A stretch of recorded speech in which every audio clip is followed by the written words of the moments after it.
I'm Jada Franson and this is my weekly roundup. Breaking news! Philip Schofield is gay. What's that you say? That's not news, Jada. You're right, it's not. Quite frankly, the fact that a man who has a wife of 27 years is being hailed some sort of hero for saying he's actually gay is indicative of just how shallow and degenerate society has become. When was the last time you saw someone announce that they're straight? We sit here every day, and I'm over there, and some amazingly brave, incredible person is sitting here, and I'm listening to their story and thinking, oh my God, you're so brave, oh my God, you're so brave. And I'm thinking, I have to be that person. I have to be that person. No, Phil, incredibly brave looks like this. Not this. Announcing your sexuality is not heroic, it's narcissistic. The reality is, no one cares. This is absolutely my decision. It was something I knew that I had to do.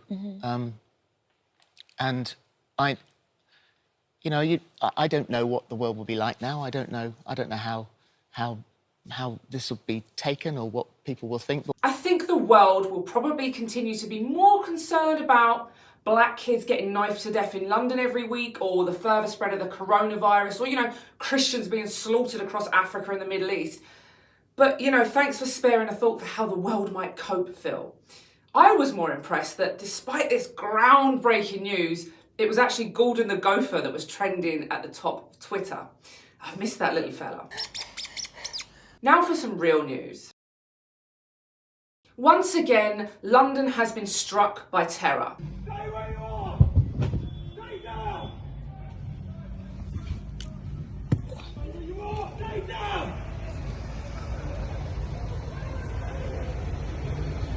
I don't even need to elaborate on the details because we all knew what they were even before they were announced. Muslim man recently released from prison after serving a pitiful sentence for terrorism wages a lone wolf attack against innocent civilians whilst wearing a fake suicide vest. These details are literally becoming commonplace. And I'm not going to talk about his faith because, frankly, I've spent the last 10 years doing so. And anyone who doesn't realise that his faith is the problem is either an ostrich or a left-wing crank. And to be fair, you'd probably get more sense out of an ostrich. What I want to point out is the nonchalance of the British public when they are told a terrorist attack is happening. After the devout Mohammedan was gunned down by police, footage emerged of an officer literally having to persuade people to avoid potentially being bombed to smithereens. Sorry guys, you're going to have to close. We've got to evacuate, I'm afraid. What? Everyone's going to have to go, I'm afraid. There's been a terrorist incident down there. We're closing everything down at the moment. If you guys want to stay safe, you'll listen to me. Huh? Say again?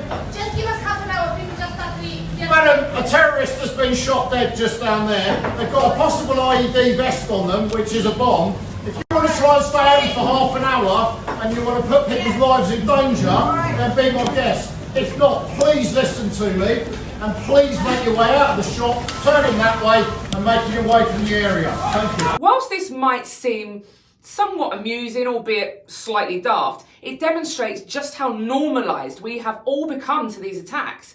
Did you ever imagine we would be so familiar with terror attacks in Britain that we'd have to be convinced not to walk towards one? A terrorist down there has been shot dead and he's got a possible suicide vest on. So you're going that way right now. There have been 10 Islamic terror attacks in London since 9/11. 14 in the UK, 57 in Europe, and 36,376 worldwide. These are the attacks that we know of, the ones that weren't foiled or fobbed off as a mental health incident. So, if you haven't become desensitised to the news that another jihadist has fulfilled the requirements of surahs 2, 3, 4, 5, 8, 9, 17, 18, 21, 25, 33, 47, 48, 61 and 66 of the Quran, the reality is you will be soon enough. Because thanks to mass immigration, the tolerance of the intolerant and appeasement of the radical, our culturally enriched nation can expect these incidents to become more regular occurrences. In the words of Sadiq Khan, being prepared for these terror attacks is just part and parcel of living in a big city. Let those words comfort you whilst we await the next attack. Nancy Pelosi's been keeping it classy this week. Family knows the pain when a loved one is diagnosed with a serious illness. Here tonight is a special man. God bless you, and God bless America. Thank you very much. Clearly not impressed at Trump honouring a 100-year-old Tuskegee Airman, Brigadier General Charles McGee, who fought in World War II, the Korean War and Vietnam, or reuniting a military family when Sergeant First Class Townsend Williams returned from his 4th deployment to Afghanistan, or awarding an opportunity scholarship to Philadelphia 4th grader Janiah Davis to attend any school of her choice, or having little Ellie Schneider, who is now 2 years old, and her mother, Robin, as his special guest to celebrate the fact that Ellie was born premature at 21 weeks and 6 days and is one of the youngest babies to survive in the United States. Or maybe it was the fact that he slammed illegal immigration as sanctuary cities and called out the Democrats for their socialist policies. Either way, after the President of the United States delivered an epic State of the Union speech, Speaker Pelosi threw a tantrum and disgraced the House by tearing up an historic document belonging to the American people, not her. She was probably a bit miffed that he didn't give any mention to the witch hunt impeachment proceedings that have plagued both he and the good people of America. I guess she doesn't feel any better now the whole saga has been proven to be nothing more than a political hoax, seeing her president acquitted. That's right, folks. Donald Trump is your president, and long may he remain so. Keep America great. The jihadi bride Shamima Begum, who once grinned at a reporter as she boasted she knew she had the right to return to the UK, has just lost the first stage of her appeal. Shamima and 2 other girls from East London travelled to Syria to join ISIS and marry jihadists. Then, when Islamic State fell after taking a battering from Trump, she decided she wanted to come back to the UK. Probably not feeling so cocky now, Shamima Begum, who was stripped of her British citizenship, argued that this was unlawful as it left her stateless. Well, thankfully, the Special Immigration Appeals Commission has ruled that it was lawful for her British citizenship to be revoked. The court found she could become a Bangladeshi citizen, therefore she's not become stateless. So, enjoy Bangladesh, Shamima. Its 90% Muslim population should suit you down to the ground. Just try to not think of all the privileges and opportunities you're missing out on after choosing to live with a murderous cult in the desert instead of continuing your taxpayer-funded studies in England. I can honestly say you won't be missed. The kingdom is truly united in its support for our heroes. On Friday, all across the UK, decent, loyal and motivated people took to the streets to show their public support for our ex-servicemen.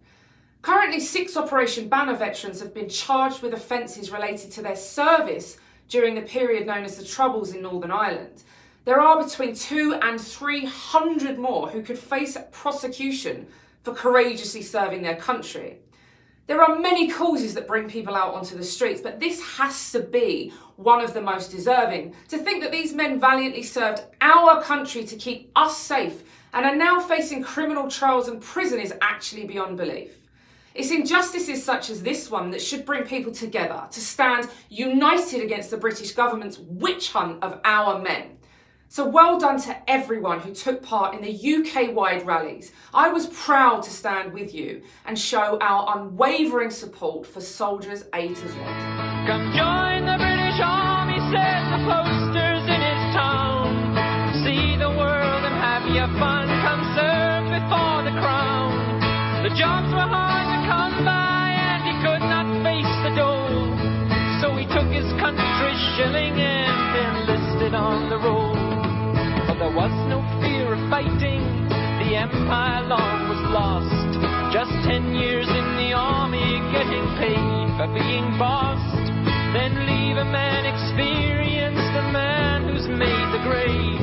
A medal and a pension, some memories and a trade. Then came the call to Ireland as the call had come before. Another bloody chapter in an endless civil war. The priests, they stood on both sides, the priests, they stood behind. Another fight in Jesus' name, the blind against the blind. The soldiers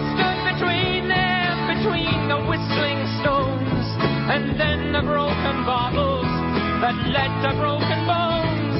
The petrol bombs